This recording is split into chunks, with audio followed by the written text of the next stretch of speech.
Hi there, I'm Molly, And I'm Jamie. We're the owners of Hired Hand Software. and this is Season 6 of our From the Pasture podcast. For more than 15 years, we've been helping breeders promote their pedigree livestock with our easy-to-use, animal management-driven website software. Each week, we bring you stories from the pasture, breeding philosophies, ranch traditions, cattle knowledge, and conversation with folks using Hired Hand to power their livestock marketing. So settle in for today's episode of From the Pasture with Hired Hand. Today we're headed to the Texas Hill Country, Burnett, Texas to be specific, to visit with Mike and Callie Smith of Cold Copper Ranch. What started with 7 heifers from Callie's father has grown into a 300-acre Longhorn operation, a pasture-finished beef program, and 2 feed store locations serving their local communities. From refrigeration business owners with 150 employees to ranchers focused on hay quality, pasture management, and grass-finished Longhorn beef, this is a story about getting back to your roots. We're talking family legacy, hay science, luxury beef, and building something your kids can carry forward. Mike and Callie, welcome to From the Pasture. Thank you. Thank you. Let's kind of start with the point where a lot of us met you all and started to interact, and that was your pivot from your refrigeration business into Longhorn. So, obviously running a business with 150 employees, that's no small operation. What made you decide it was time to step away, and did ranching at that time feel risky? Did it feel freeing? Tell me a little bit about where your mindset was back then.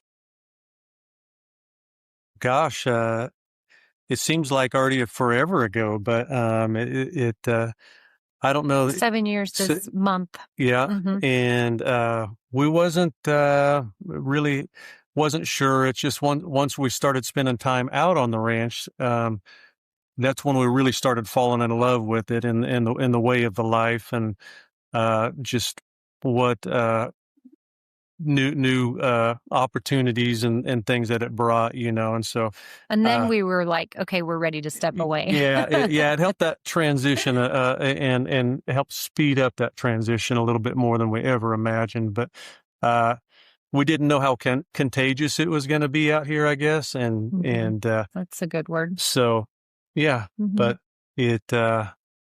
it seems like yesterday we was just running the business and 7 days a week, 24/7. Now we run Now we cows run 7 cattle days a week, 24/7. Yeah. So we wasn't looking for something quite as full time. It's all comes with the trade. Hopefully one of those is also a little less stressful. Man. Well, you don't have to. I don't know. That's a tough one. We'd really have to lay out the Stressful in a pros and different cons. way. Yeah, I was comfortable working on mechanical things, and cattle is really foreign to me, and so I was very intimidated by it, and so yeah, sometimes it's a whole different level of stress, I guess, but it can be very very stressful out here on the ranch too. Well, Callie, those last 7 heifers you got from your father, did that moment happen prior to deciding you wanted to ranch full time, or was that kind of when you were in transition? Tell me a little bit about that. That was in transition.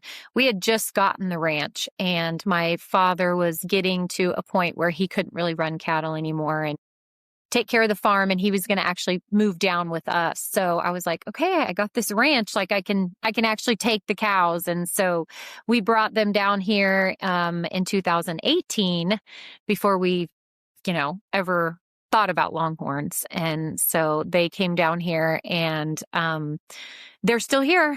And he passed in 2019.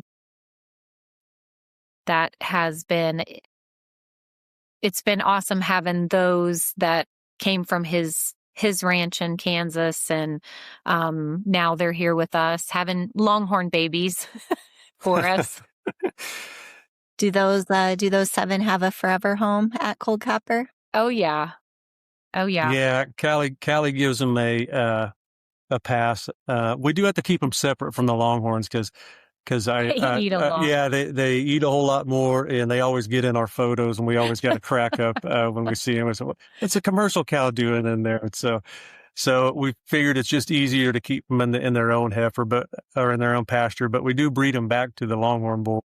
And so I think they'll always have a purpose out here for as long as they can. And it's a cool part of the story. And it seems like yesterday, JD was hauling them down behind his motorhome at the time and in a little livestock trailer. And I remember him getting off of the trailer here as small little heifers and not even having any idea what I was doing or what we were getting into. We thought we had it all figured out, and we come to find out that, it can be a whole lot more complicated. And so, but they've all grown up and given back and doing their part. So it's really pretty neat.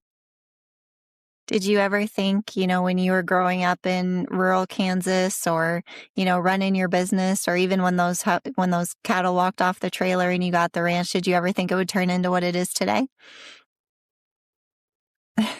No. No. We was going through the Thrifty Nickel, and Callie was looking for Longhorn cattle, and I was looking for a nonprofit landscaping group. And somehow we got our wires crossed, and now we ended up with a whole bunch of cattle out here that just mow our yards, and they take care of the trees for us. And so that's where they carry their weight for me, and Callie uses them for the breeding and the genetics and her fun. So it kind of was a pairing of the two. Well, let's get into the second part of that, the genetics part. When we were preparing for today's podcast and on your website, you've mentioned that you wanted to start with the best, and you wanted to, have a really outstanding program. So how did you define the best when you were getting started? Well, in the beginning, we were pretty clueless. So we were just whatever was, caught our eye. And I had a little guidance from my nephew who he had gotten into it about a year previous to that. So we knew Bob Loomis and we knew BCB were ones that we really liked. And so that's kind of what we started with. Actually, one was a BCB and one was a Bob Loomis, and well, there were a few, but in that first group that we bought, but we didn't know much going into it, but it didn't take long for us to realize what we really liked and what we wanted to achieve or, build from what we. Well, and it's just taken some time to really understand all of that as somebody that's, really looked at cattle that close. Now and understanding the difference of what you're looking for has been such a learning process. And we had no clue of really any of that. She did more so than I did. We just kind of seen it as cattle, and we were just going to grow a herd, and and that's where soon we begin to see like how much you can change your herd and change the look of your herd. By doing different things, and that's if you chose to, or whatever you wanted to do, and we kind of dove into it way deeper than we ever imagined. From where we started, it just all of a sudden become fun and just really interesting, and it just grew from that. Yeah, Callie just kind of had a vision and just kind of went with it, and so it's been quite just a whole enlightening experience from where we started and where we're at now, and never imagined it would have grown to where it was today.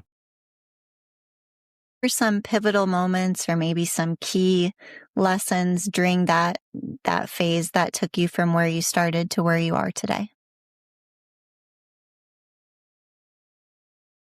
Maybe slow down a little bit. well, pivotal moments of I don't know. I mean, like I'm guessing like cow wise, like like like cattle wise, like what ones maybe that we purchased that kind of changed the herd from just being just regular Longhorns, and getting, when I would say probably we just kind of got in a splurge there for a while and bought most of our cattle in a short amount of time right there. From Dice to Trixie, Sweet Maxie. The whole I mean, Hanson herd. yeah, and then, yeah, introducing the Hanson cattle into that and bringing that all together.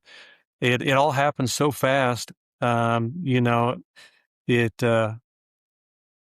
Yeah, there were many pivotal moments in a really short Yeah, time. pivotal. We pivoted a lot.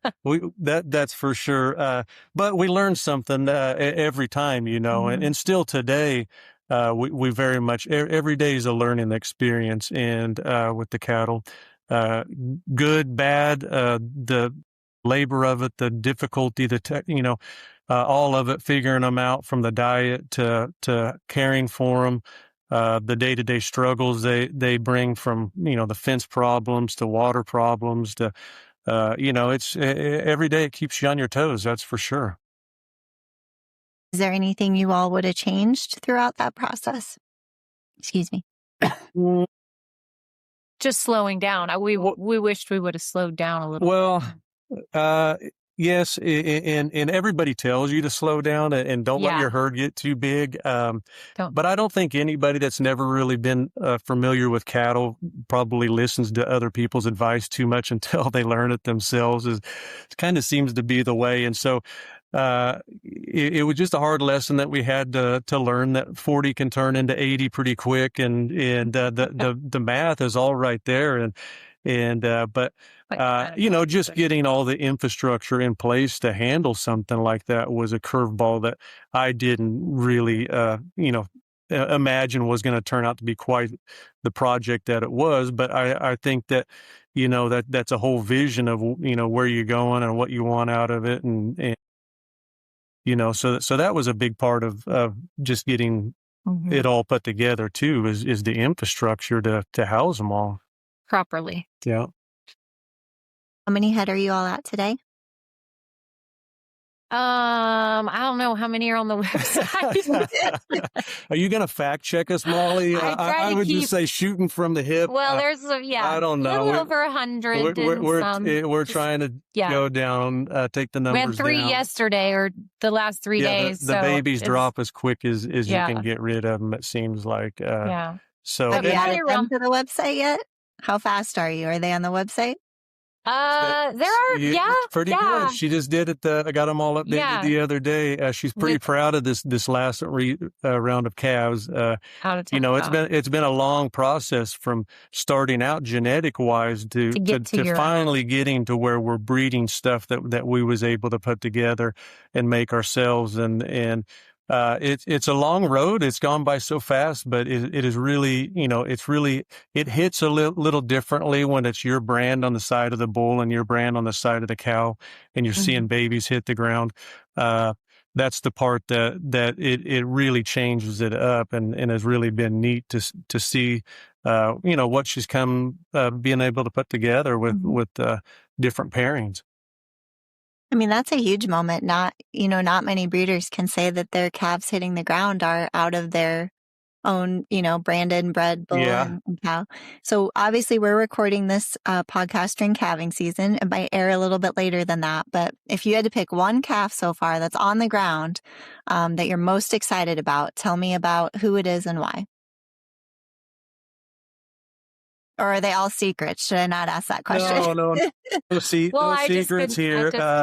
I mean, to me, probably Tea Time Gambler. That's a Sweet Maxie daughter out of by Tied Off, and Tea Time Gambler's a beautiful little bull calf that really fits everything that I think a bull calf should have, with just its whole look and the build in it, and that's something that really takes some time to really. Everyone that hits the ground isn't going to be your next the largest herd sire, but sometimes when they have that look, you can you see that, and so I'm excited about him and to see where he's going to go. So he's out of a Sweet Maxie daughter and then a Dun Lucky Dice bull.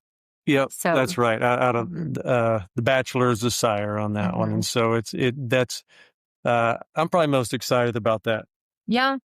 But I'm really excited about Dice's new heifer calf that she just dropped with by Tied Off. Nice black and white one. Just getting those flat, laid down, twisty horns are really hard to get, and hopefully we can see some continuation with that.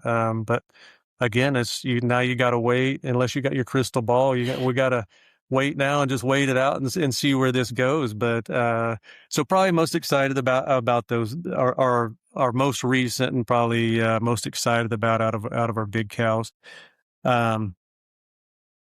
Awesome Trixie just dropped her calf and is a bull calf, but it's really exciting because she just got introduced in was it the Legends in there, and just what she has produced and has continued to produce is just amazing at her age. And so that's one. It's so a bull calf, basically all of them, but yeah. We just had a recent round of some of the big ones, but and then we got Power Wagon ones getting ready to start dropping, and that's probably the one that we're really on the edge of our seat about. So is to start seeing those too. So that's right around the corner. It's funny. I don't think there's ever a time when I've asked folks to pick one animal that they've been ever able to either agree on one or only pick one. So we'll let it slide this time. we picked one out of a good handful, so we're all right. There you go. Well, one of the names that keeps coming up that we wouldn't do this podcast justice if we didn't talk about is Sweet Maxie. So for those folks listening that might not know this, she is a Guinness World Record holding cow, right? Yep. Yeah. So tell me a little bit about just what it means for you all to have her on your ranch. That was just a crazy opportunity, how that really happened. Yeah. I mean, we didn't really even go to buy her. I mean, she wasn't even on the list, for purchasing. So, and when we got there, she was being a little ornery, she was big-horned animal back in the corner and everybody going around her. And we were like, no, we don't. We have other we have some other bighorn cows, and it's just, we're good with what we have. We're going to look at what we came for. And so that really just wasn't, and then she came in the ring and she was a big old puppy dog, and it just, we just didn't feel that she was getting the justice she needed. So Callie liked bidding through that period of time, and she it was I don't know, we kind of that was kind of bought on a fluke, but now to have her out on the ranch is I don't know, it's really amazing. It's just her story and what she's producing for us, and it's not just about that she is a tip to tip. She really is a producing cow. I mean, it's crazy. I think we have 6 on the ranch from her already. Yes, so the progeny is really starting to grow. But one's already us, what I find is like us group of Longhorn people, we know about the measurement and know how to measure it to achieve that stuff. But most of the people really don't know too much about it, as far as like that you'd even measure the horns or that's how it would be done. And so it's in the Longhorn world, we all know, and we know how big of a deal that is. But to the average person that comes out and visits, it's kind of, I guess they're intrigued by it, but it doesn't like quite hit the same as probably to us breeders that of the size of a cow that's actually can reproduce and have that progeny. It's but I mean she gets she's done well. She's a machine out there, and as we drove by her today in the rain, and everybody was out standing under the trees and shielding themselves from the rain. Maxie was out there in the middle of the pasture just eating down grass. And that's what I've noticed is that, to be a champion out there, you really never got to stop. And so, but she still continues to grow and does well. You think she's another one that'll have a forever home on the ranch then? Yeah, if we can, I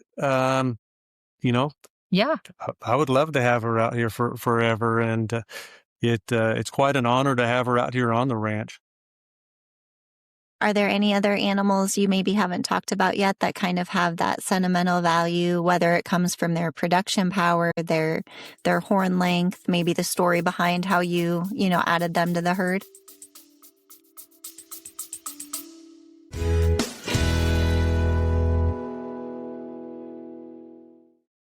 When you're running a ranch or taking care of animals, you need a feed store you can trust, one that knows the products, the lifestyle, and the community. Strutty's Feed and Pet Supply is a family-owned business proudly supporting the Spring Branch and Bernie areas. Their knowledgeable staff is always ready to help you find exactly what you need. From livestock, horse, and show feeds to pet supplies, wild bird feed, deer feeders, blinds, and lawn and garden essentials, Strutty's has you covered. With 2 convenient locations and top-quality brands, they're your one-stop shop for everything from cattle and horses to dogs, chickens, and wildlife. Visit Struttys.com to explore their products or stop by their Bernie or Spring Branch stores.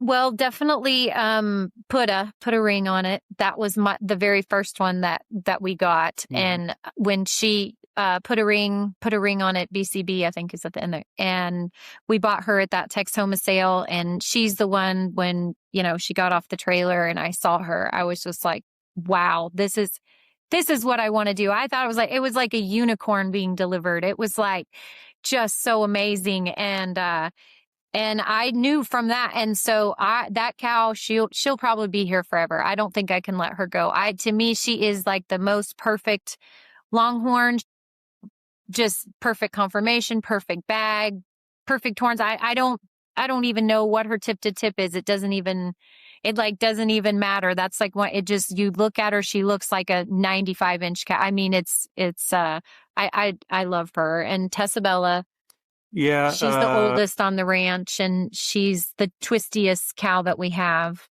But as we started getting into Longhorns and we took a good portion of the Hanson herd in, Tessabella was the first one to walk up to me out of that whole herd of cows and really was let me, I guess she got my phone number and we started talking and we started texting on a regular basis. But today I can go out and brush her down and she'll walk across the pasture to come find me.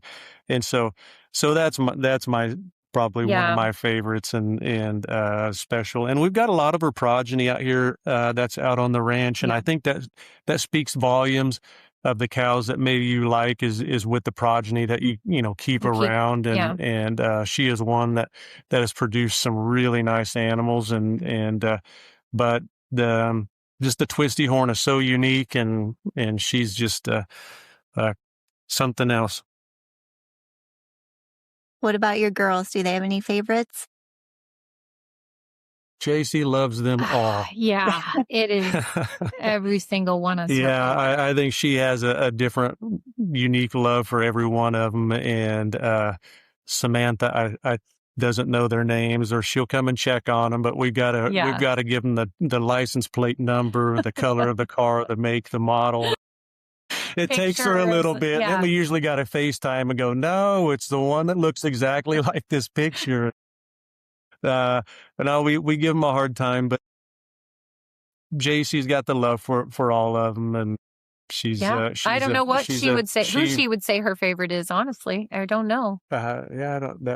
We may have to nail her down on that on her own little podcast. Who is her favorite? Yeah, I don't know for sure.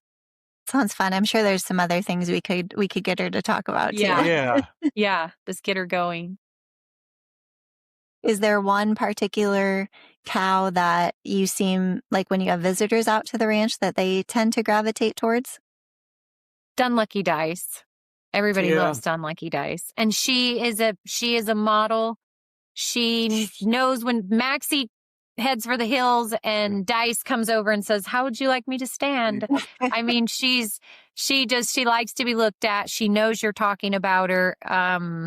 So most people really like Dice. And of course, Maxie. Everyone wants to see Maxie for sure. But Dice, definitely, they love that color. And they just, those horns, that flat, twisty horn, that it just really catches everyone's eye.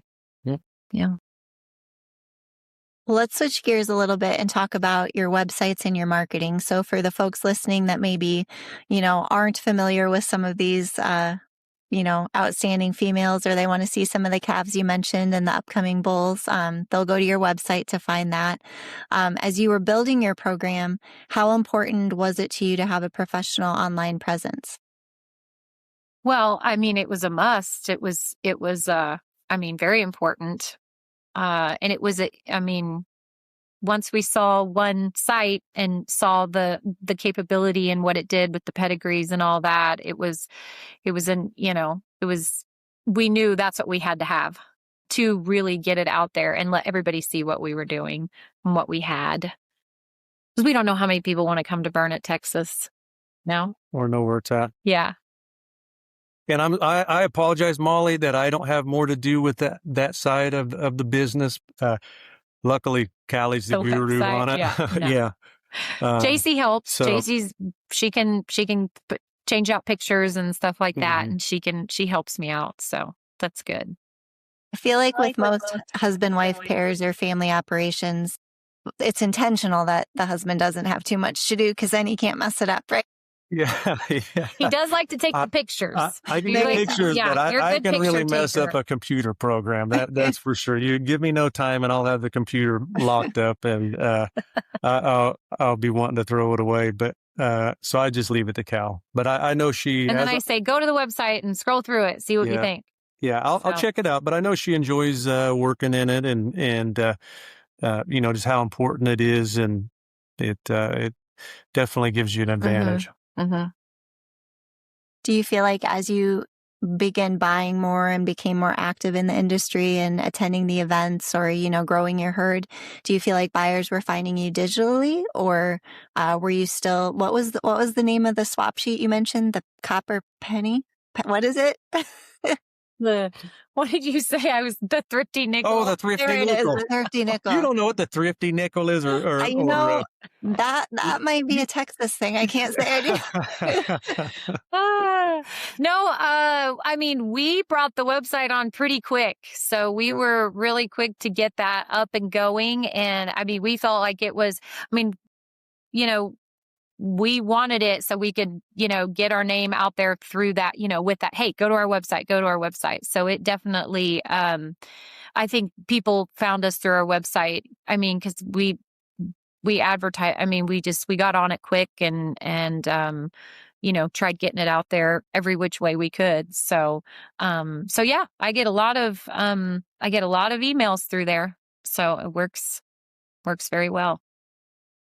What would be your advice to folks who are maybe on the fence about, maybe my herd's not big enough, or maybe their horns aren't long enough, or, maybe I just can't justify it when I'm paying for hay, or, what would your advice be there for folks? Well, yeah, obviously that they gotta, take care of their animals, but if it's pretty, it's just really imperative that you have it. You really need it. And I think that, it, even for just the research and knowing how to use it and go into all the other, ranches' websites and the pedigree simulator. And that alone, being able to do that and put stuff together with all the animals that are in, the hired hand system. And so I think that's if you're trying to grow your herd and you want to sell cows and move cows and buy cows, I think that you should. Yeah, I think that would be your next step for sure, because man, it's hard. I don't think that it matters, the size, because it's only going to grow. Yeah, that's what I was going to say. It's only going to grow. Is to say to grow. It's not, nobody has no problem growing their herd typically. It's just more of a problem of how can I get rid of the, or handle how many can I handle, Well, and you've got your other outlets like meat and all of that. All of that can go on your website. Right. It can be useful but if that's the direction that you want to go, it's a good idea to start collecting a lot of that data and stuff. If, because it is probably realistically only going to grow. I think there's probably a very small percentage of the people that really get into the cattle for the first time. And I think probably there's probably more people getting into the Longhorn first timers than there are probably getting into maybe any other breed. I just I don't know. But regardless of the breed, you still got to get to that point of if it's going to grow, it's going to grow pretty fast. And, there's a lot to keep up with from the infrastructure to all the way back to the back office. And all of that stuff will help you keep it all together.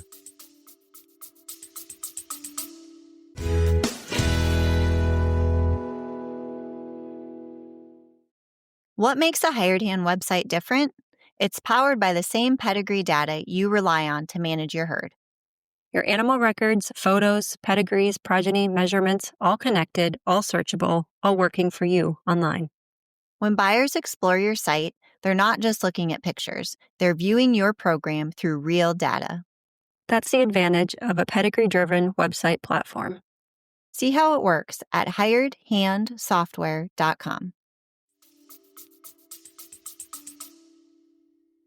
I think a few months since we've started this, I've seen some forms come through from you all, but you've sold a few in our customer-only sales. Is that right? Yeah. So Callie loves that. Yeah.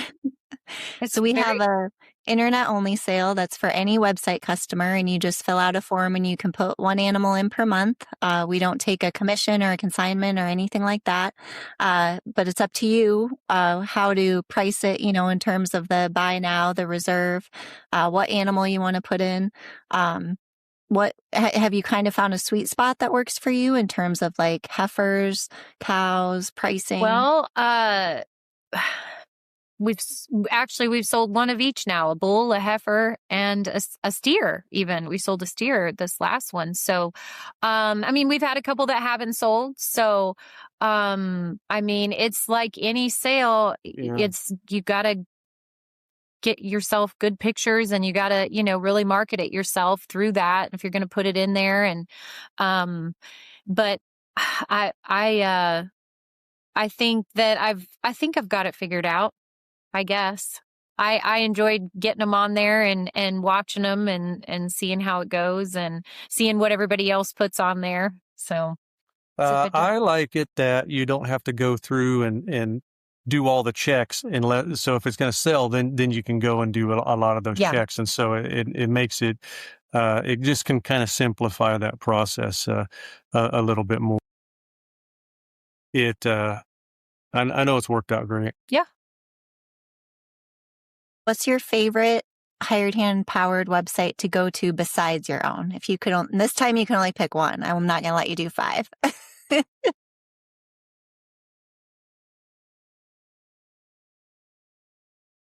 This is a JC question. This is totally a JC, because you open JC's phone and you go to her browser. Every hired hand website is, everybody's is open. Man, I wish she was here for that question. She's the reason for all of our Texas spikes. Yeah. I don't think anybody would ever imagine how much she stalks everybody's cattle and knows about everybody's cattle. You're really putting me on the spot here. I can't. There was one. I can pencil that in for our mini episode we'll do with her. She is the person to ask. She could tell you whose works the best, whose looks the best. But she doesn't judge too much. She loves just going through everybody's site and showing us. That's what I'm saying. I have so many in my head. I'm like, oh my gosh. There was a new one that just came up that y'all did. And it was really, really pretty. I loved it. It was a video, and I can't remember the name. I apologize. Do you have one that you go to or that you've been to that I just feed the cattle. We're playing that card already. We're only 30 minutes in here. You can't play that. We all know what our job details. We know our roles and we shut our holes around here. And I feed the cows and I trust JC and Callie to do all the homework and to know the genetics and have fun with that. But JC is the one that really dives into all all different aspects of it from the auctions. She watches every sale. She watches where every cow's going and what they're selling for, and so she's on top of it. So. Well, we'll let you off the hot seat here. We'll switch gears a little bit. Let's talk about hay for a while, because this is a question we get a lot through social media, and then also, if we're preparing for podcasts or have questions from newer breeders. So obviously, you've both built a herd that you're very proud of, but everyone that's been in it a while knows that great cattle can't happen without some good nutrition behind them. So as I understand it, Mike, you grew up working alfalfa fields. How did that kind of shape the view you have on feeding today? Well, growing up working the alfalfa fields, I really had no idea about like as far as that was food for cows in that way. I looked at it as something that was growing out of the ground, and that's how we handled it. But I never really thought much about later in life ranching or where or how much impact the alfalfa made on the industry. And until now, and we fast forward until we really get into cattle, and I started kind of diving into alfalfa and what it does and what it offers. I just didn't really ever put that together. I was more looked at it through, okay, I'm a farming type of sense, and I really didn't think too much about the cattle side of it. And so now I'm looking at it from a nutrition side and how it affects. And I'm still very much learning a lot about all of it. It's not an easy subject. It seems so simple, but it can be very difficult because of the qualities are always constantly changing in every region. And I think that's one thing that we're really all up against, from droughts to floods. It really changes the quality of the grasses and the hays, and with running the feed stores, we've been able to really see that and sense that, that, wow, this is really hard. And it's hard to assume that you're always going to have good hay rolled up in the pasture next to you, or that guy that you always buy hay from is always going to have good quality hay. And there's a lot of hay out there, but I don't want to say a majority of it, but it just, the conditions aren't right, whether it's dry land or whatever you're doing for your fertilizers and stuff like that all affects that. But, more so, we've been really faced with a drought, and I think that's been probably most of people's problems, around and in different areas is that drought and how much it can change a hay season. Is a variable that nobody really knows, and it's a constant variable that's constantly changing for our livestock. That's really hard to put your finger on. And if you can buy enough to get you through a whole season that comes out of the same cutting or is the same quality, that's good. But a lot of times you just have to buy a little bit here and buy a little bit there, and off first cutting or second cutting or last cutting as you need it. And the quality of that constantly changes, and so as that changes, so does the cows. I would say, is it inefficient? Maybe because it has to have so many stomachs that each one is inefficient. I guess I don't, but so it notices those inefficiencies and so it's a constant battle, and it's something that I think, we're always challenged and up against, and always second guessing ourselves about. But back to the alfalfas, it just provides one. I know the cattle love it, and I know it's it's a good source of protein. And we've really made a shift off of graining animals to where now we're getting our protein through the alfalfa, and that was all partly because I was tired of carrying bags of grain around. But no, it's for us. It's a natural forage for the animal, and it's a good way to get a little bit better protein out of it. And so they love it, and they follow us around for any of it that we're offering to put out. And it's been, we feel like it's been a good fit for for our area with the quality of just natural grass that we have that would grow around or doesn't grow during the drought, and also we're a little guilty of probably having a few too many cows than we should on the property, and so we're working on that. We're seeing a counselor on cows on how to reduce herd size, and hopefully we can get this back in track. But for now, the alfalfa is big, and I didn't want to get through this segment without giving my Uncle Daryl a shout out. He was the one that took me under his wing and brought me out and showed me the ropes of all of that, and put me on a tractor and gave me that opportunity. And without that, I never knew at the time that I would use it later in life to now transition into the next role of feeding it back to the animal, because I was always just so concerned about growing it. But it's really neat, and so thank you, Uncle Daryl. I know you'll probably listen to this, but that's where I got all that alfalfa experience from in Southwest Kansas there. So what advice would you give someone that maybe comes into the store and is unfamiliar with the different benefits between alfalfa and hay, and they're wondering if they need to add alfalfa to their feeding rotation? Yeah, no, it's a great question.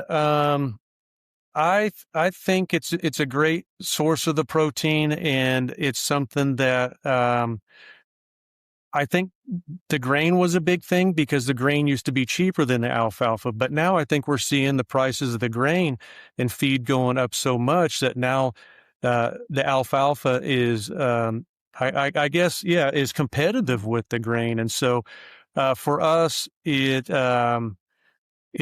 us, mostly we feed it, but at the feed store, mostly it's horse people. We don't really sell a ton of it to cow. For cow, right? For cow people. Yeah. We probably use most of it from the store, but most of our alfalfa goes to horse people. So we make sure that it's feed store. Yeah, from the feed store. And then the coastal, is, we use that along with the alfalfa. That's where we grind it in his mixer and do all that. And so, but yeah, the alfalfa is mostly just for our horse people at the feed store. Well, if you had to break down, because I'm kind of having like a childhood flashback here where we're talking. As you guys were telling the story, I'm remembering a time I got in trouble when my dad told me to go hay the cattle, and I gave him all the alfalfa and not the hay, and I got in big trouble. Yeah. So maybe if there's folks listening that don't quite know the differences in all the different types of hay and alfalfa and all of that, how would you simply break that down for them if they're just now starting their journey of kind of looking into that? Yeah, no, I think the thing is I don't feed them full alfalfa 100% and put it out like, we do, I do ration it out, and we do break it out. The commercial cattle, I think it's, as I understand it, and I'm by far no expertise on it, but the commercial cattle, I think it's really hot for their stomach, and it can do some damage to it. The Longhorn, I think, has a cast iron stomach. That thing can eat cactus, a pile of alfalfa, as anything that thing, any weed it wants to eat out on the ranch, it eats the trees down sometime. And I don't think you can affect it, or I don't think they can consume too much of that, but I wouldn't recommend putting them out on full alfalfa like that. It's just more used for a treat. And what we do a lot of times, like during our fly season, is we'll just take flakes of alfalfa and lay that all out, and that gets all the cows calmed down. It gives them a little bit of time to come in, and they're really, it's like a kid eating ice cream. Just give them a minute, let them eat a couple scoops of ice cream and relax. And then before you know it, you can walk in and out of all your cattle, and they don't even know what you're doing because they're so lured to that alfalfa. And so instead of going out and dumping a bag of cubes, that's what we'll do is go out and flake out some alfalfa. And, then we use the cubes to catch, because they love coming to the cubes as well. And so that's kind of our, I guess, if we want them in the catch bin, we use the cubes, but, and the alfalfa. Yeah. But the alfalfa, they're going to love it, and you don't need to feed a whole ton of it. And I see it as a little treat to them.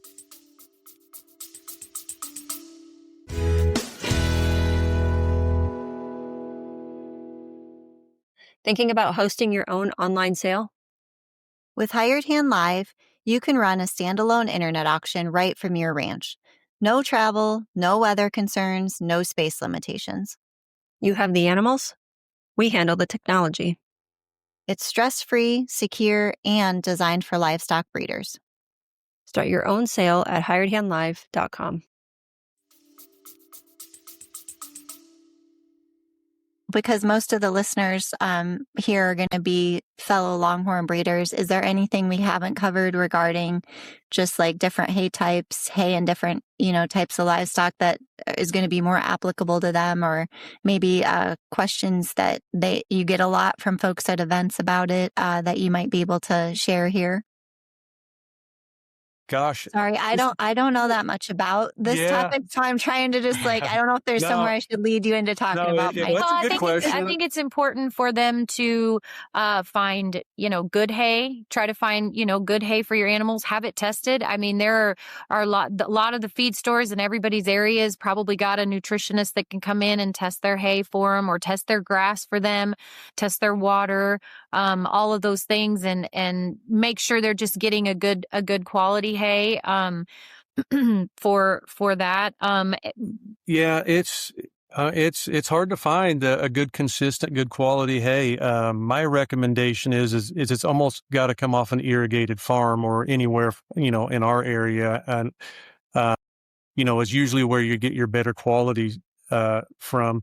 But the problem that we're running into now is competitive prices with hay too, because of the prices have gone up so much that, we find ourselves really trying to budget and find less expensive hay, and it's kind of a handoff of lesser money for less quality. And so it's really good to go out and try to do some research on where it's coming from, and a reputable place. And like I said, it changes from region to region each year on the problems that they have, whether it's weeds or bugs or too much rain, not enough rain. It's a tough variable, and it's a tough variable for the smaller people and the smaller breeders that aren't buying near as much volume, because they don't have, quite that buying power to go in and into the bigger hay operations and say, hey, I just want to buy 1 or 2 bales. And so, that's the constant battle I think that we face. But, just taking the time, just like you would research your genetics and research your cattle and stuff, trying to take the time to research where you're going to get it from. And maybe you need to have a couple of different options in mind, because like I said, just because he planted something doesn't mean that it's going to be the best. And or different types. We also use, a Sudan or a hay grazer. Yeah, we rely on other, that I know other areas for have our region. some different things, but hay grazer for our region is another good protein, and we try to push that one. That one's an inexpensive one that really offers a lot of good value. We use it. It's personal preference. I mean, and it grows in the areas, and some people, if they've got it and they can, and they got a neighbor that can grow it, it's getting so hard anymore and so expensive to truck the stuff around that you can't be too picky with all of it either, And so, we've always kind of looked at it like that, I mean, it's just really not a time that you can be too picky. And thankfully, we've gotten into a breed of animal that's not too picky about what they eat. Because I know those commercial cows will stand around a whole bale and bawl at you because just the moisture's not right in it or something. So where the Longhorns will eat the whole pile, but it's a constant equation that us ranchers are always constantly trying to put our finger on, is how much hay do I need, and the quality. Man, that's one of the hardest variables in the game right now. And I think it's because of the hay cost has risen so much. that more so than anybody'd ever imagined what a round bale of hay is costing.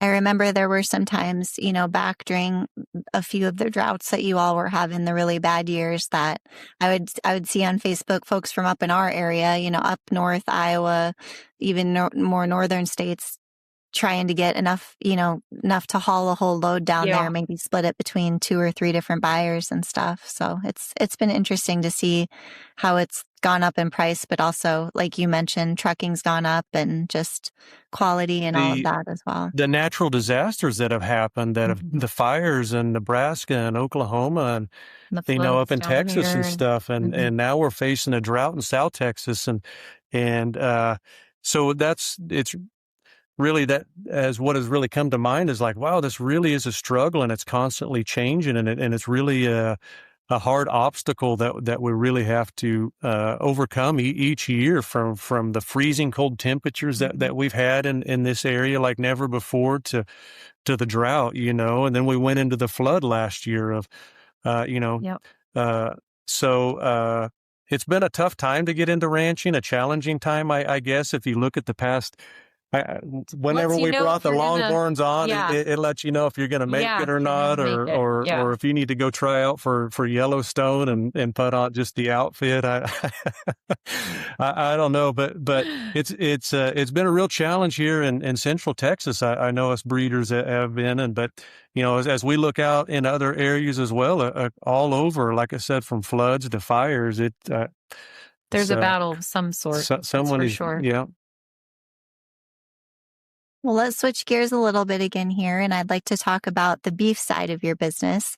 So obviously nutrition, like we were just talking, it doesn't just impact the live animals, it's going to also impact the end product. So you all were actually featured in a Texas Hill Country magazine article back in February of 2025, and they said that Cold Copper Cattle Company LLC is a new breed of ranchers that is reintroducing pasture-finished beef, uniquely the Texas Longhorn. That line stood out to me just because it, positions you not as breeders, but also kind of a shift back to a more intentional way of producing that beef. So let's talk about that. Why pasture-finished? Well, grass-fed beef was just the way to go. I mean, that's what everybody wanted. And when you have too many cows, you just that's what you see right there is all right. We can't sell them all, and so then it came to mind like, wow, this meat is yummy, it's healthy for you. Why wouldn't this be in demand? And this also gives you a perfect outlet for some of the animals that don't fit, the market for your breeding standards. And these are all things that has taken time to go full circle to learn all of this. But I just wanted more. I wanted them to be able to graze or us put out hay for them. I didn't really want them in pens, feeding them a ton of grain, for 90 days before processing. And it's just the route we kind of chose to go. And you can't do both. It's too hard. It's just, to, try to keep it separate of, these were pasture finished. These were, so it's just been, for us, the easiest. I feel it's easier, especially since we feed, all coastal and alfalfa and, forage, and we really don't do grains per se to except for the weanlings and some bulls here and there, but that was just the way we wanted to go. And grass fed is just the healthiest as well. It's so that's the other reason, and why we're just what the animal, how it was supposed to just be, is that, that way and to eat it that way. It was probably the easiest way for us to raise it and get it to beef to slaughter. And so it didn't require much effort on our part. And so that was, helped in our for me, decision. it kind of helped out and just said with this.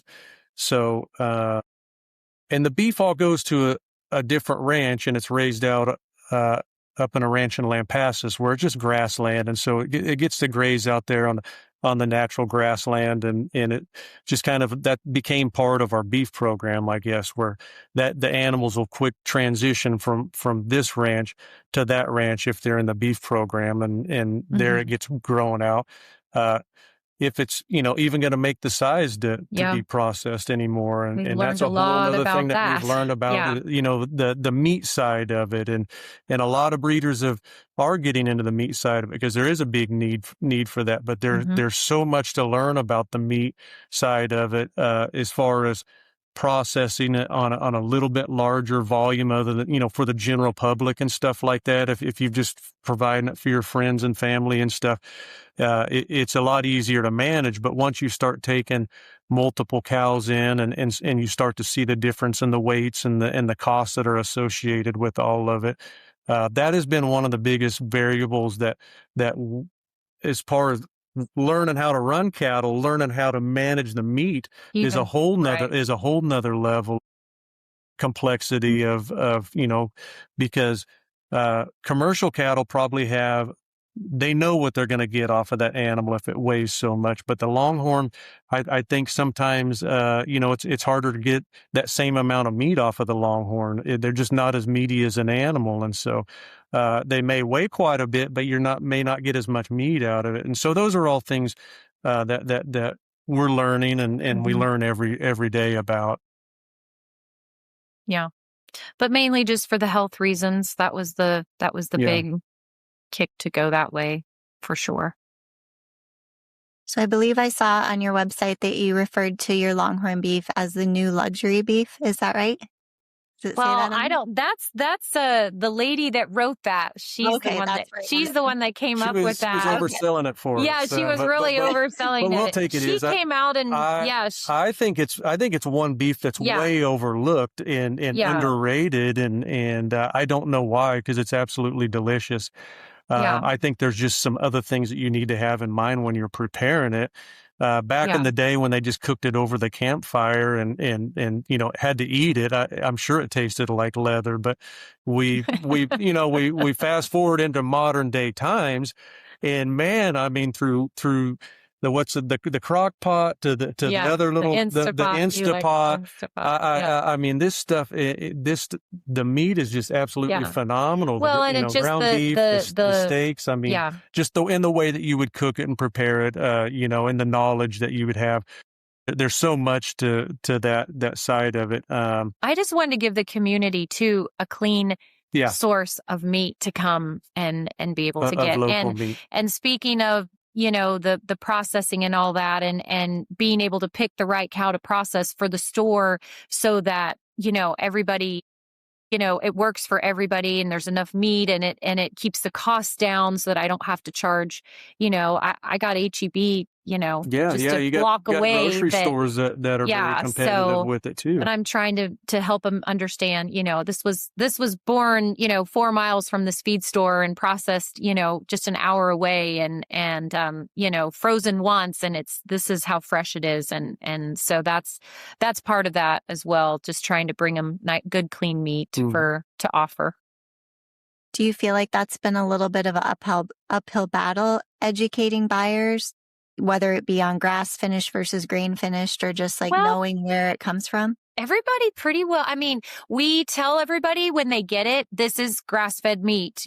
This is not, because they come in and bebop, and if they've never bought one before, we do try to let them know that this is, and it doesn't, just because it's Longhorn, any fully grass-fed meat is different than your grain finished. Even it doesn't really matter, so, and then on the fact that it is a Longhorn, so we try to educate them, try to, give them a few cooking tips and stuff like that. But yeah, that's a challenge to get them to understand it, to cook it a little different and season it. And we sell seasonings and things to, send with them.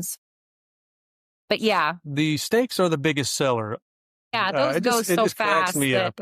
We don't even get them. One customer goes home and cooks it in his air fryer. He buys one a week, and he cooks it in the air fryer. And he told the kids at the feed store the recipe for it. And just butter. Is that all? It's just butter in your air fryer. That might take away from the healthiness of it. Yeah, might, but yeah, for sure. So you all are a little bit different because you have the feed store, which we're going to talk about here next. But what do you have any advice that you could share for kind of your general Longhorn breeder who's thinking about trying to go direct to consumer and maybe, doesn't have the learning curve you all have had with processing and all of that? Well, I mean, it probably is easier to if you can sell it in, halves or wholes or sides, things like that. We don't offer that through the store. It was really just too difficult to have people coming in and trying to pick all the cuts and stuff. So for people that don't have that outlet, I would sell it more like that, as trying to get families together to buy a whole beef or a whole, and then let them pick their cuts and do all of that. That is the easy way, or just, a lot of ground beef. I mean, a lot of people that we know that do it, that just sell it, to people they know, it's just all ground beef. People really, the ground beef, they love that. And that's an easy way to, if you don't want to go through that whole process of picking cuts, just grind it all and sell it to your friends and family like that. And it's really, that's pretty easy to do. It doesn't have to have the fancy packaging. There's plenty of places. It doesn't have to have the USDA stamp on it. Obviously ours does, because we're selling it in a store. So the cost could definitely be less for someone that's just doing it, for themselves or to sell to friends and family. And I know there's a lot of apps out there. I have not joined any of them because we're not shipping it yet. I would love to be shipping it from the website, but we haven't got there yet on that. But that's my advice on that. Let's talk a little bit about Cold Copper Commodities. So that's your feed store, and you have two, correct, in two different communities? Maybe? Yes. Yeah. One in Burnett and one in Marble Falls. So what made you decide, yep, we need to do this too? We're gonna branch out one more way. Good question. I don't know. Sometimes the two of us, we just let's do this. You get out on the ranch and you get bored and you get cows. Ideas get in your head. We just talked about selling a business and getting away from all of that stuff, and then you just bam, like that, all of a sudden. Well, we spent every day in there. We were in there every day, so it just seemed right that we purchased it. The gentleman that owned it for 26 years had ran it for that long, and he was just sort of wanting to, kind of retire, and we just picked up on that and sort of just, got into communications with him and decided to move forward with it. We wanted to make it grow a little bit from the little feed store that it was. We wanted to try to, make it bigger, offer, some more things to the community. Obviously the meat and the boutique side was just something for fun to have. Along with the feed store, it forces people to have to kind of come in and look at my purses and jewelry and things like that. But no, we I don't know, we just to give back to the community, just to be there for, just to have things, for the community, because at that time it was the only game in town. There's things that have moved here now, but just trying to have those things for our locals. Yeah. And to create the opportunity for the locals, just to be part of the business and we wanted to to bid 20 some years, and we just, wanted to come out with a fresh new look and just try to, and JC obviously played a big role in that because, it was just something, a good solid place for her to go and be. And I mean, she is in there every day. I mean, more than you don't have to work at the feed store, all that, but she's in there a lot, and it's been great for her. And because we can't do it out here on the ranch without her, we have to have her, out here. She is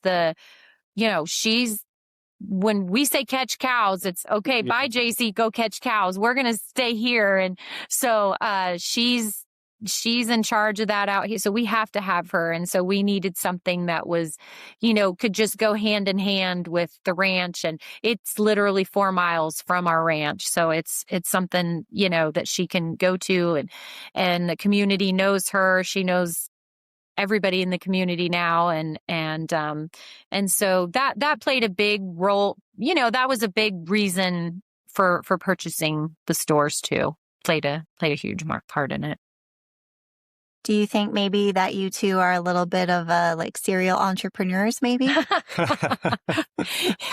We have to hold each other back sometimes. We were talking about things the other day about, we should take this and we should build this and this. And, and I was like, no, we're not, because we will get going. And I like that. We're serial entrepreneurs. Yeah. Yeah. Well, and our daughter there's a little house down in front of the feed store, and she opened her, where she does injections now, because she's a RN. And so she does, so you can get your feed and then you can go down and get your lip injections. You can walk right down there and get your Botox, your fillers, anything you need. So that's been fun to have that property in town where I had this little spot for her to be. And so when she's not as much a part of the ranch, but she loves that feed store and she's right there in front of it. So it's awesome. It's nice it's nice how it's all worked out, how you've each kind of found your roles and your passions and have been able to build upon them, for sure. So with possibly being serial entrepreneurs, what advice would you give someone if they're thinking of starting their own business, whether it be, maybe something you learned from Norfolk, or maybe they're looking at opening like a rural, some type of rural business to serve their local community?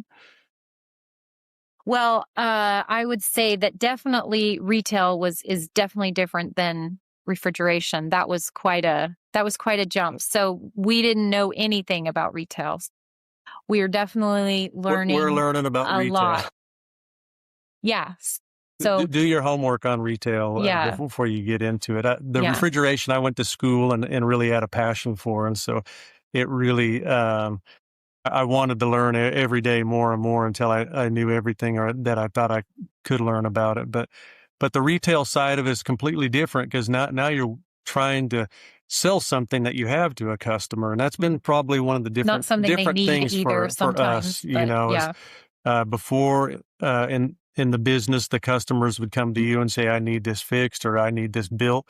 Well, now it's really, you're relying on that customer to come in the door. And so, two different things, but whether it's a trade or in a store. rural community, you need to be very community. You need to love your community and want to serve your community, because you're going to know them all and they're all going to come in there. And your customer service has to be, it has to be good. It has to be spot on. It has to be, Chick-fil-A style customer service, to keep them coming back, for sure.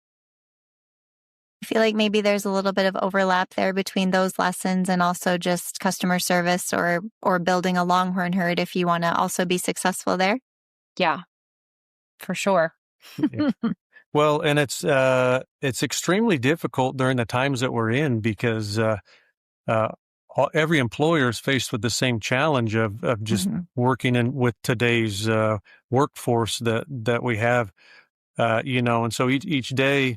And especially at a feed store, trying to get somebody to throw 50-pound sacks all day long, it's a tough job. And so, trying to do that while, having a smile and shaking the person's hand, we're trying to pass that on to this next generation of youth, because customer service has gotten lost, about really what it is, but it's a hard time to really enforce that. But that's one of our main, goals, constantly, that's in the back of our mind, is improving our customer service and what can we do to mold and shape the youth that we have into being that kind of mindset as they continue to grow and go through their career, and the difference that it can make by reaching out and shaking that guy's hand and getting to know that one customer. He may offer you an opportunity someday. He may be the guy that you need to know, and that's what we're trying to teach the kids. And it's hard for them to understand because it's hard work out there. But, you got to take those risks if you want the rewards. And that's what we really try to pass on to them is that, coming out here and working hard, but there will be rewards and it may take some time. But it's the feed store is not easy either. It's heavy, hard work, and but we've got a good group, and we're doing well and having a lot of fun, and that's the most important part of it. To see the kids out there working together and learning together, and it's been meaningful to us. I know on this side of it. Awesome. And I agree, very much needed in this day and time. Yeah. Well, we've talked about your history and your current herd with Longhorns. We've talked about hay and beef and the feed store. Let's bring it back all together again and just tell me where you want all of this to be if we talk again in, let's say, the next 5 years. What's your goal and your vision for all of this? Well, 5 years, 5 years can go by fast. Yeah, and a lot has changed for us as far as the first 5 years we worked just on infrastructure and really trying to get to understand all the different avenues of the business and what all it brings in, the challenges and so I don't know. I mean, I feel like we're kind of getting a handle of it, but we seem to learn something every day. Yeah. So yeah, in 5 years, I just plan. I hope that we're just got our herd where we want it. It seems like that is not very far away though to grasp all of that. But just keep working at it, keep creating new ones, and see what's happening, and seeing what all of our other fellow breeders are doing. There's a lot of things going on, and a lot of new bulls out there, and so it's a really exciting time, honestly. I think it's made a huge jump in the last few years, just with the excitement and all of this, and so I'm anxious. The different people that it's brought in, it's changed. I know when we got in, we felt like very much intimidated by just like, wow, one, I can't believe we have Longhorns. And then two, I can't believe we're around people that raise Longhorns. We hadn't even really raised them ourselves yet. So to get over that, we're all just like everybody else out here. And we had to get over that, and it's been really good to get to know and to meet the people and have the people mentor us and help us along the way. It's been very meaningful.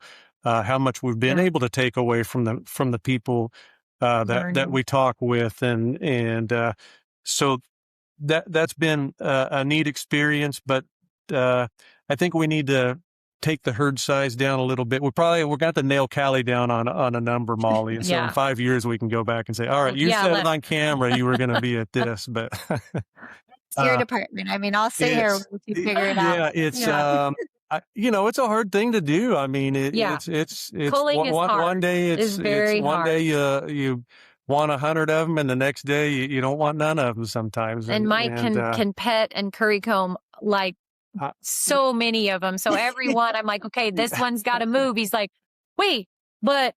And I'm like, so I can't help the come and by to get my phone number or something, and then I just hit them with the brush. It's the alfalfa. Yeah, the alfalfa, and then the next thing they're my friend, and we've got. He doesn't like that part. One now that walks across the pasture all the time. Yeah.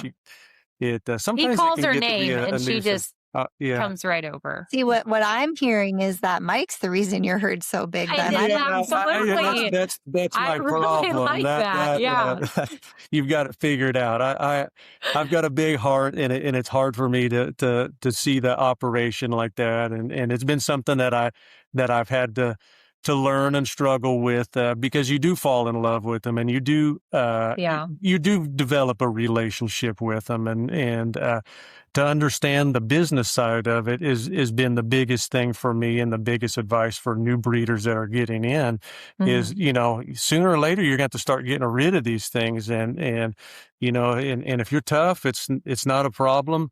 But for me, I've had to learn the difference in that kind of relationship like that, and so it's been part of the learning experience, and like sometimes I was thinking, learning life, but maybe sometimes we learn things in life that we shouldn't learn. I mean, sometimes we get too curious about, I need to learn about this, but no, that is the biggest piece of advice is it gets to be a big herd, and the cattle are a lot of work, and it takes a lot of responsibility from everybody to step up, and that's what we're doing as a family, and we're seeing JC step in and fill positions now that where before she was, just felt like she wasn't a little small for it, but now, heck, she's working at the cattle auctions and pushing cattle through anywhere, and will do anything anybody needs ever help with cattle wise. It takes all of us, and it takes a whole team, and to keep up with it, about all the sides of it that we talked about, through the little podcast here. Go ahead and tell everyone how they can find you. Tell me your different websites for everything, and your locations, and if you want to throw out your social media handles, whatever you want to share here, where folks can go. Well, the ranch is the www.coldcopperranch.com. And the feed store is coldcoppercommodities.com. We didn't make that easy. And then